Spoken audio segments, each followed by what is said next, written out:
mempersembahkan Sabda Pandita Ratu.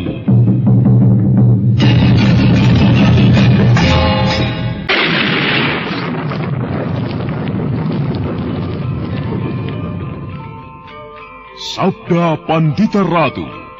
Naskah ditulis oleh Pondra Swasti Langit, diolah oleh Agung Bahrodi, didukung oleh artis-artis terkemuka Ferry Fadli, Eli Ermawati, M. Abud, Ivone Rose, dan lain-lain.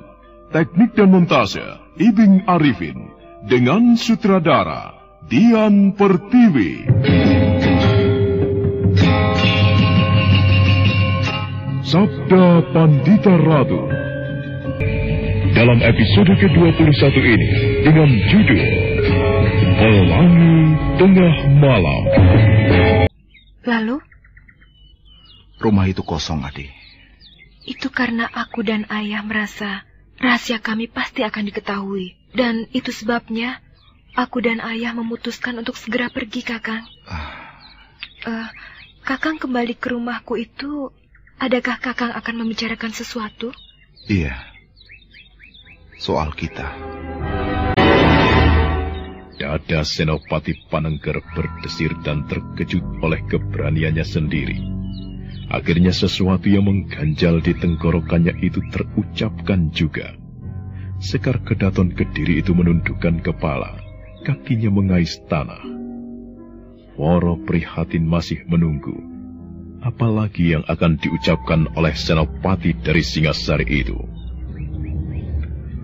Adi Woro Prihatin. Ketika itu, aku kehilangan perhitungan, bahkan seolah tanpa menggunakan pertimbangan. Demikian aku bertemu Adi untuk pertama kalinya. Hatiku langsung bergetar, dan aku memberanikan diri mengutarakan isi hatiku itu kepada Adi Woro Prihatin. Adi Woro Prihatin meminta waktu untuk menjawabnya. Namun kemudian, sebuah perkembangan yang tidak terduga-duga aku temui. Woro Prihatin itu ternyata bukan orang sembarangan. Akan tetapi Sekar Kedaton. Sekar Kedaton Kediri. Sampai sekarang aku tidak bisa membayangkan. Bagaimana mungkin aku yang hanya seorang senopati berani mengutarakan keinginanku untuk hidup bersama dengan seorang Sekar Kedaton, putri seorang raja. Aku sulit mempercayainya. Yang Kakang sulit mempercayainya itu, Kakang Panengger telah melakukannya. Adi, pada kesempatan ini, aku ingin minta maaf. Apa yang aku lakukan itu tidak patut. Aku seperti seekor katak yang ingin terbang di langit. Aku tidak berani mengharap munculnya pelangi di tengah malam, Adi. Aku minta maaf. Kakang Panengger, Kakang tidak perlu merasa bersalah. Dan aku melihat memang tidak ada yang salah. Seorang lelaki menginginkan hidup bersama dengan seorang perempuan. Itu adalah hal yang lumrah. Bukankah Kakang pada waktu itu mengatakan siap menghadapi apapun jawabanku? Iya. Ketika itu, Kakang berkata, antara ditolak dan diterima adalah hal yang wajar. Sekarang aku siap menjawabnya, Kakang. Kau... Dengan sebuah syarat. Aku bersedia menjadi istri Kakang Panengger. Adi Woro Prihatin bersedia menjadi istriku? Iya, aku bersedia. Akan tetapi aku mempunyai syarat, Kakang. Apakah syarat itu? Katakan, Adi. Kakang, jika ada orang yang paling bersedih dengan runtuhnya Kediri, orang itu adalah aku. Salahkah jika aku menginginkan berdirinya kembali Kediri yang sudah porak-poranda itu? Itulah, Kakang. Syarat yang aku ajukan adalah Kakang harus membantuku untuk mewujudkan cita-citaku itu, membangun kembali puing-puing Kediri yang telah runtuh berantakan.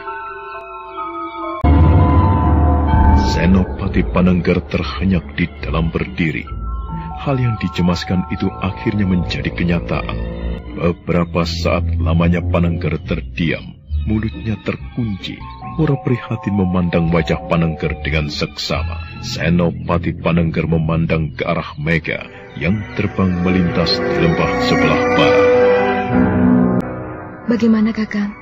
Adiworo Prihatin, adakah itu sebuah harga pasti yang tidak bisa ditawar-tawar lagi? Iya, sekarang terserah Kakang. Apakah Kakang bersedia memenuhinya? Membangun kembali negara Kediri. Mungkinkah itu, Adiworo Prihatin? Kenapa tidak, Kakang? Jika Tumapel saja mampu menggilas Kediri, mengapa bangkitnya Kediri merupakan sesuatu yang tidak mungkin? Maafkan aku, Adi. Jika aku ingin mempersoalkan cita-cita dan keinginan yang Adi katakan itu, nampaknya Adi masih belum bisa menerima kenyataan.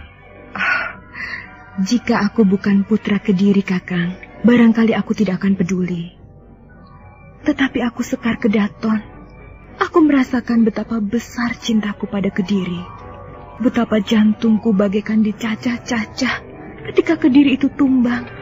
Negeriku dijarah Tumapel, dijarah Ken Arok. Apakah aku harus membiarkan hal itu, Kakang Senopati Panengger? Mata Woro Prihatin mulai berkaca-kaca. Tatapan matanya yang dilemparkan ke arah lembah, seolah mencari di mana letak Tumapel berada. Lama-telamat, Woro Prihatin bagai teringat kembali pada sebuah peristiwa yang sangat menyakitkannya. Dia yang seorang Sekar Kedaton telah dilecehkan habis-habisan oleh Ken Arok. Tuan Putri Permaisuri, hamba menghadap. Rangga Lampitan. Hamba Tuan Putri, hamba Rangga Lampitan. Rangga Lampitan, apapun yang kemudian akan kau lakukan kepadaku, aku tidak peduli. Akan tetapi jangan kau siksa hati dan perasaanku. Katakan, bagaimana dengan keadaan Baginda Kertajaya? Apakah kau telah membunuhnya, Rangga Lampitan? Biarlah, aku yang akan menjawabnya, Kakang Rangga Lampitan. Mohon ampun, Tuan Putri. Izinkanlah hamba yang akan memberikan penjelasan mengenai nasib Baginda Kertajaya. Siapakah engkau, anak muda? Hamba bernama Ken Arok.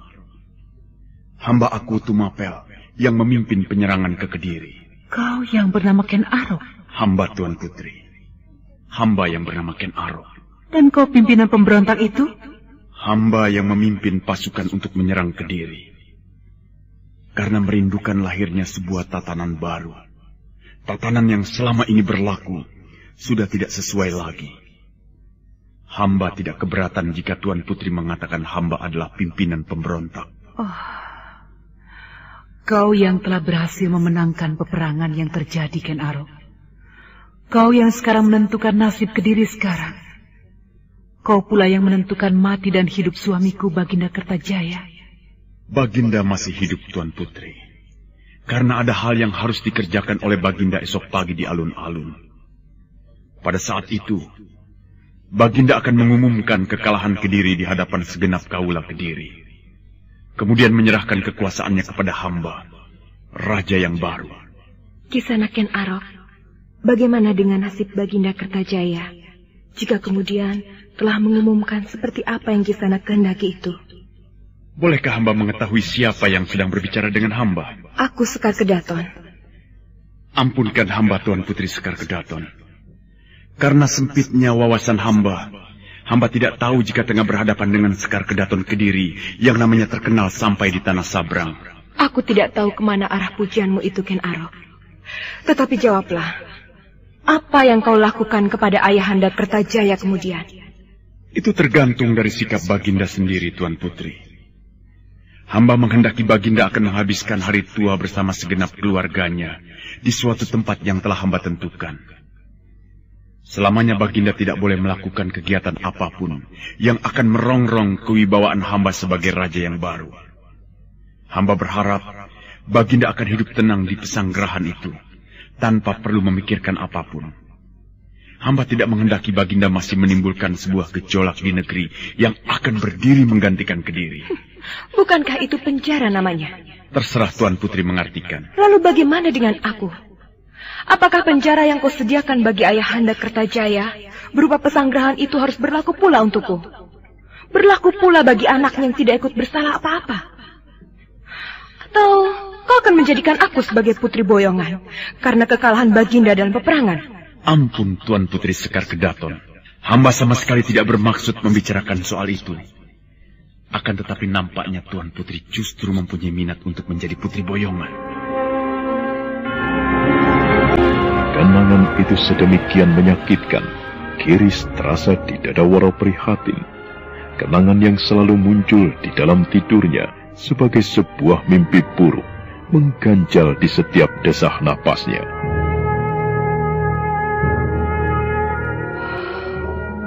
Aku tidak mungkin melupakan perbuatan itu. Aku tidak akan pernah memaafkanmu, Ken Arok, sampai mati. Aku tidak akan memaafkanmu. Dan ingatan Sekar Kedaton kembali menerawang, menelusuri bagian hidupnya yang telah menjadi masa silam. Aku tidak mempunyai minat untuk menjadi putri boyongan, Ken Arok. Hal itu akan terjadi jika yang merebut kekuasaan Ayahanda Kertajaya adalah gerombolan perampok yang berbudi rendah. Bisakah kau jelaskan kepadaku, Ken Arok? Gerombolan macam apa yang baru saja menjarah Kediri ini? Aku perlu menanyakan hal ini karena aku pernah mendengar sebuah cerita tentang seorang perampok yang selama ini menjadi sumber kekacauan dan mengganggu ketenangan baik itu di Kediri ataupun di Tumapel. Perampok, namanya adalah perampok. Kau tahu apa pekerjaannya? Merampas harta benda milik orang lain. Ada kalanya masih dibumbui dengan pemerkosaan. Bukankah demikian, Ken Arok?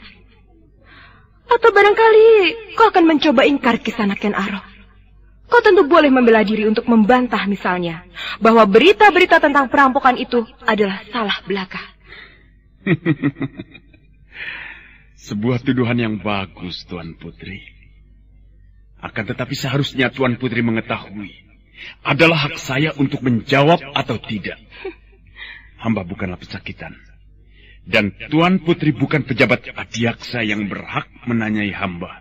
Jika demikian, biarkanlah aku beranggapan bahwa kau memang perampok. Dan aku harus menyiapkan jiwa dan perasaanku bahwa tentu aku akan dijarah rayah juga. Jika orang yang berhasil menghancurkan Kediri adalah seorang perampok, lalu macam apa pula negeri ini nantinya? Tuan Putri Sekar Kedaton, Tuan Putri harus mengetahui bahwa aku sangat tidak senang dengan kata-kata Tuan Putri yang baru saja Tuanku ucapkan. Kediri telah berada di dalam genggaman tangan hamba. Hamba akan segera menggantikan Ayahanda Tuan Putri menjadi raja. Dan sejak itu, Ayahanda Tuan Putri beserta Tuan Putri sendiri dan segenap keluarga akan menjadi orang biasa. Tidak bedanya dengan jelata yang lain. Dan baru saja Tuan Putri berangan-angan, hamba akan menjarah karena hamba adalah bekas seorang perampok. Bagaimana seandainya hamba membuktikan hal itu? Jika demikian, ternyata benar dugaanku. Kau berderajat rendah. Hamba akui, Tuan Putri. Hamba memang berderajat rendah. Dan karena hamba berderajat rendah itulah muncul dorongan di dalam hati hamba untuk membuktikan kata-kata Tuan Putri. Tentu akan sangat menyenangkan sekali andai kata hamba dapat menjamah Tuan Putri. Hamba berhak melakukannya karena hamba adalah penguasa yang baru. Sebagai penguasa yang baru, hamba dapat berbuat sesuka hamba termasuk menjamah Tuan Putri sebagai gadis jarahan, bukan sekedar boyongan. Akan tetapi sayang, Tuan Putri, hamba tidak sedang berselera. Bagaimana jika hamba memanggil orang lain untuk mewakili hamba melakukannya? Iblis keparat kau, Ken Arok. Matilah kau di tanganku. Ya! Betapa menyakitkan kata-kata Ken Arok itu menghunjam dalam kerelung dadanya, membekas dan bahkan memorok menjadi rasa sakit yang abadi yang tidak mungkin disembuhkan dengan cara apapun. Woro Prihatin mendekap wajah. Kenangan itu begitu mempuncah, membuat sesak napasnya. Senopati Panengger yang berdiri di depan gadis itu semakin kebingungan.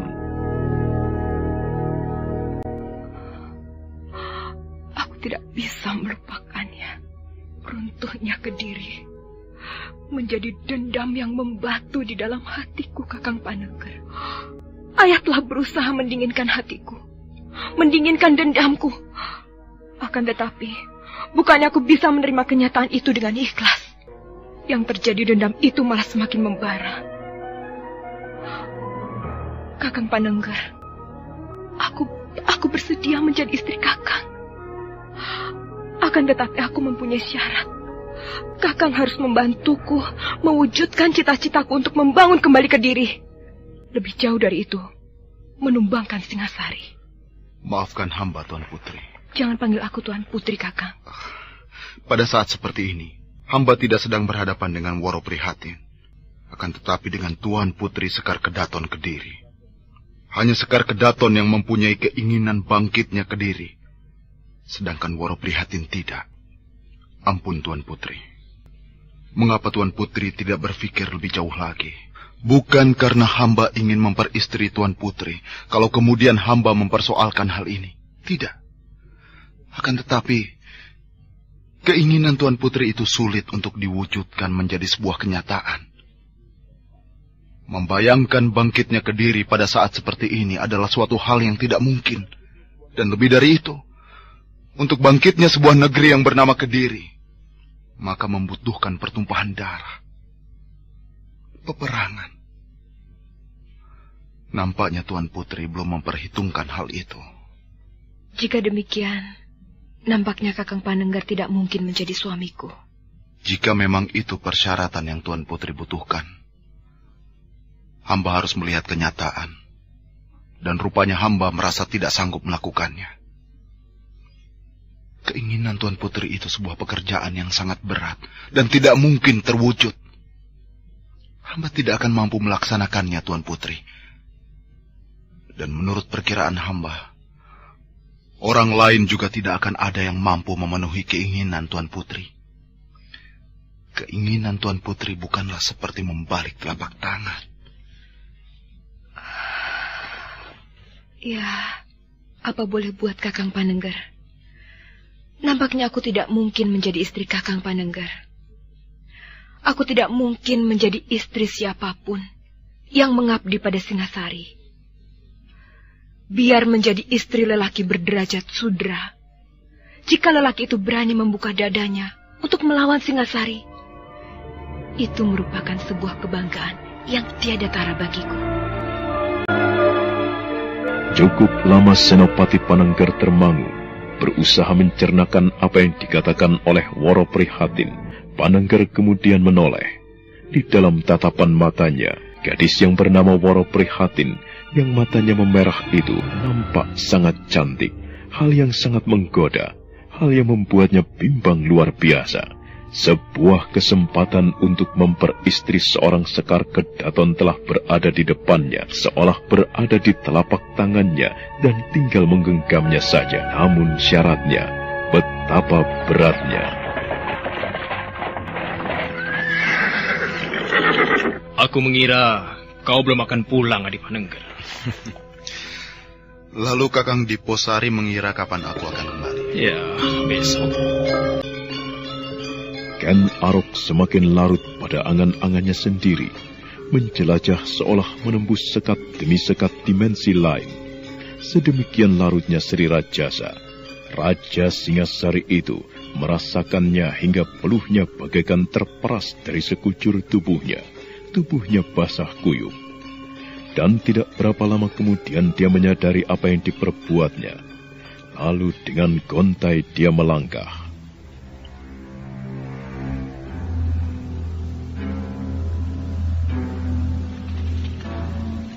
Prajurit, Hamba tuanku. panggil para Jigading. Hamba tuanku Sri Baginda. Hamba melaksanakan perintah.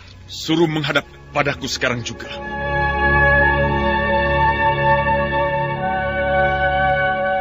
Bagaimana? Masihkah ada keinginan di dalam hatimu untuk menguasai keris itu? Mohon ampun tuanku. Hamba telah membuang jauh-jauh pikiran itu. Hamba sama sekali tidak berani membayangkan akan menguasainya. Tidak. ada orang yang bisa menguasai keris Empu Gandring itu kecuali aku. Diposari dan Rudrobondo telah aku perintahkan untuk melarungnya ke kawah Gunung Kelut. Akan tetapi yang terjadi, keris itu telah kembali kepadaku. Paraji Gading, hamba tuanku. Telah kau temukan cara untuk melarung keris itu? Waktu yang ada ini telah hamba pergunakan untuk menemukan cara melarung keris itu, tuanku. Sudah kau temukan cara itu? Ampun, tuanku. Hamba merasa cukup memiliki pengetahuan tentang keris dan Wesi Aji. Namun baru kali ini hamba melihat perilaku dan kedahsyatan yang luar biasa yang ditunjukkan oleh sebuah keris. Jangan bertele-tele. Cepat jawab pertanyaanku itu, Paraji Gading. Dan ingat, apa yang pernah aku katakan kepadamu. Kau telah bersalah karena berani ngilani dadaku. Berani mengukur seberapa lebar dada Ken Arok. Kau berani mencoba merampok keris yang dibawa Diposari dan Rudrobondo.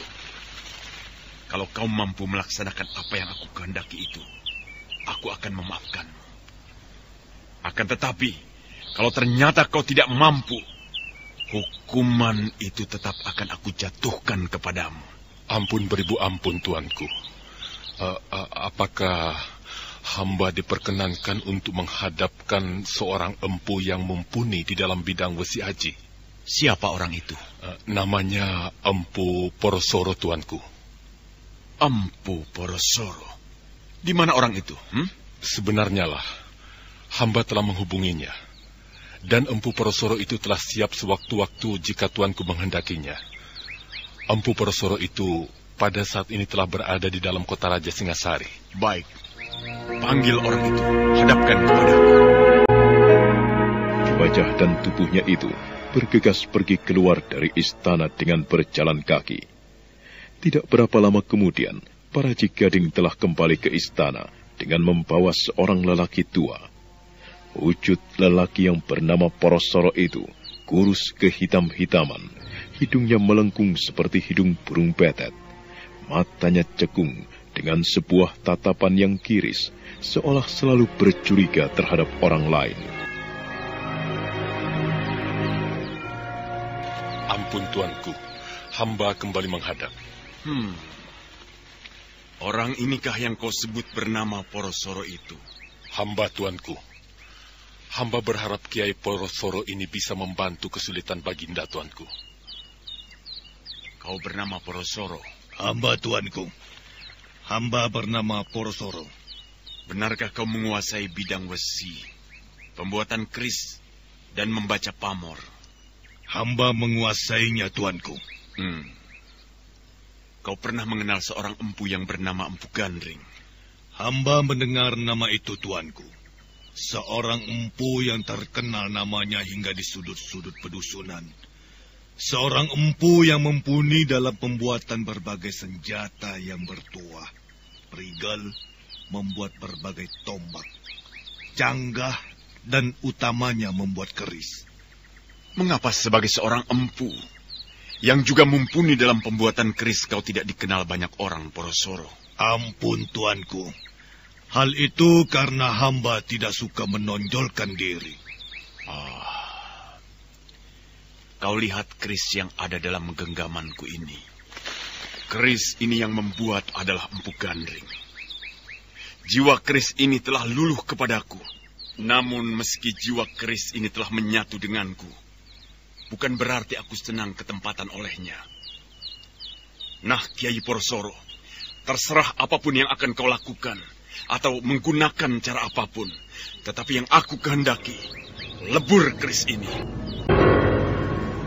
Kiai Porosoro itu mengangguk-angguk dan mencoba memberanikan diri memandang Sri Baginda. Entah mengapa, Ken Arok tidak suka dengan tatapan mata orang itu. Tatapan yang menggambarkan orang yang berhati culas. Ampun, tuanku. Bagaimana? Apakah hamba diizinkan untuk melihat keris itu? Aku izinkan. Lihatlah. Kiai Porosoro itu menerima keris yang diserahkan oleh Sri Baginda. Keris itu kemudian dipundinya di atas kepala. sebuah upacara yang lazim diberikan untuk memberikan penghormatan kepada sebuah keris. Dan perlahan kemudian keris itu dicabut. Kiai Porosoro terkejut. Wajahnya pucat ketika memandang ke bilah keris yang dipegangnya. Nampak Kiai Porosoro berusaha menguasai diri.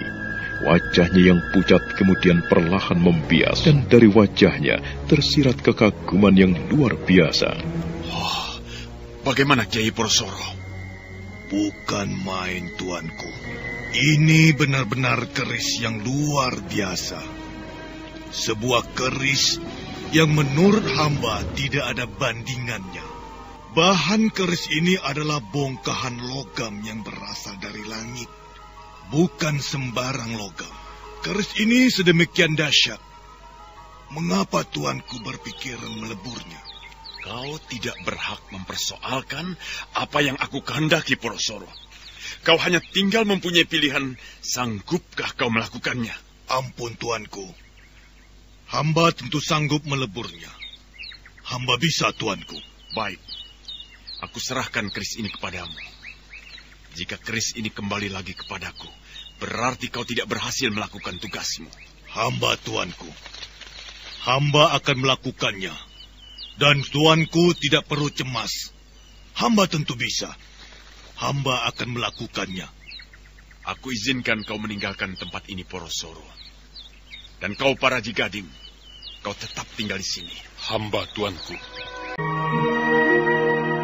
Kiai Porosoro itu masih harus menunggu Paraji Gading. Porosoro kemudian berdiri di sudut pendopo pasewakan. Seorang di antara banyak prajurit memperhatikannya dengan seksama. Hamba tidak mengetahuinya, tuanku. Perasaanku begitu melihatnya. Aku tidak senang pada wajah orang itu.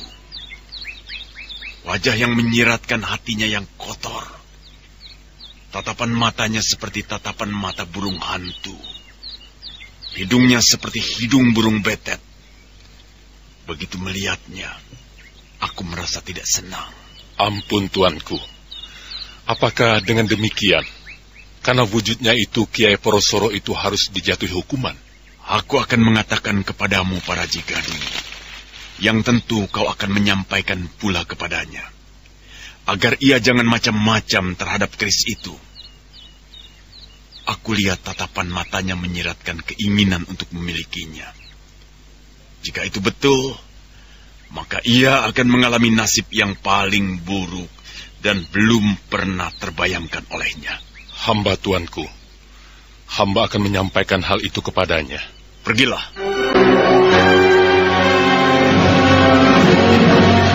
Sementara itu, di bagian lain dari sudut istana Singasari, seorang prajurit bergegas menemui Senopati Diposari. Apa yang akan kau sampaikan kepadaku? Ada yang harus segera saya sampaikan, Tuan. Pada saat ini, Tuanku Sri Baginda sedang menerima tamu. Tamu itu yang membawa Ki Paraji Gading. Dan ketika tamu itu keluar, membawa bungkusan kain putih, Tuanku. Saya bisa meyakini benda yang berada di dalam bungkusan lawi itu adalah sebuah keris, Tuanku. Orang itu sekarang di mana? Masih di halaman, Tuanku. Apakah Tuan akan menemuinya? Tidak. Aku hanya akan melihatnya dari kejauhan saja. Tunjukkan kepadaku yang mana orangnya. Mari, Tuanku. Ayo.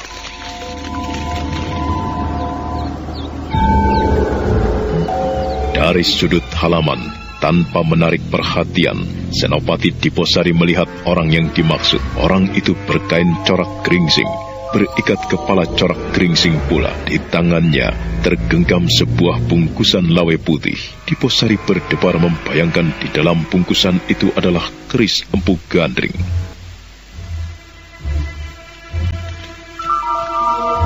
Bagaimana, Tuan? Orang itu dibawa Paraji Gading menghadap Sri Baginda. Benar, Tuan. Sekarang, apa yang akan Tuanku lakukan?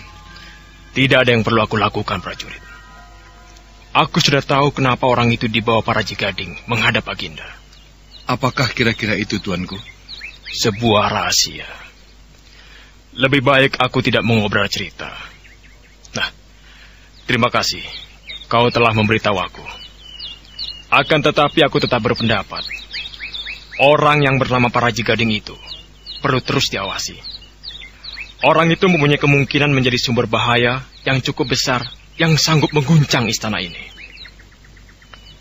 Prajurit itu mengangguk, tetapi perhatian Senopati Diposari kemudian tertuju pada Paraji Gading yang nampak keluar dari dalam istana menemui orang yang menjadi perhatian Diposari. Paraji Gading, Tuan. Iya, aku juga melihatnya. Tapi jangan mencolok perhatian. Siap, Tuan.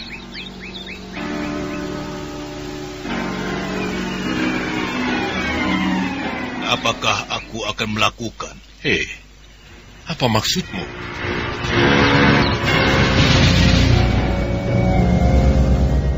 Aku merasa mumpuni dalam olah pembuatan keris.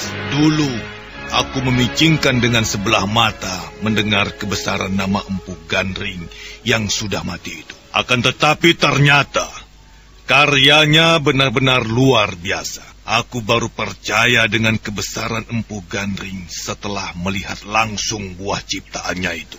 Tentu sangat sayang kalau keris ini sampai dilarung atau dilebur. Jadi, aku ingin memilikinya.